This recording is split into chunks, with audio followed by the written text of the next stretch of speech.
Short number 111. எப்படிப்பட்ட சங்கத்தில் வருவோமோ அப்படிதான் நாம் ஆவோம். भगवान का संग करेंगे तो आत्मा में सत्य चित्त आनंदमयता के रूप आएंगे.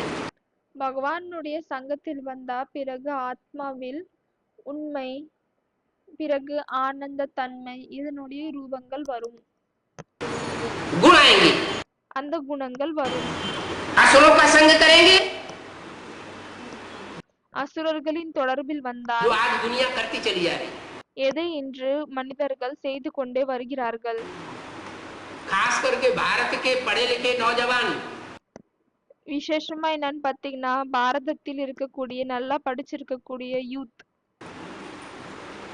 कन्याएं और कुमार கன்னிகைகள், பிறகு குமாரர்கள் विदेशी सभ्यता से इतने प्रभावित हो गए हैं விதேசத்தினுடைய பரம்பரை சभ्यता சிவிலைசேஷன் கூட இவ்வளவு பிரபாவத்தில் வந்து விட்டனர். विदेशी पढ़ाई से इतने प्रभावित हो गए हैं வெளிநாட்டு படிப்பில் இவ்வளவு பிரபாவத்தில் வந்து விட்டனர் कि वो ईश्वरीय पढ़ाई को बिल्कुल महत्व ही नहीं देते. அவர்கள் இன்று இந்த ஆன்மீக படிப்புக்கு, ஈஸ்வரிய படிப்புக்கு கொஞ்சம் கூட மகத்துவம் கொடுப்பதில்லை. अरे भगवान को सदगुरु कहा जाता है. அரே, கடவுளை சத்குரு என்று சொல்லப்படுகிறது. सदगुरु कहा जाता है और सिख लोग कहते हैं एक सदगुरु अकाल मूर्त.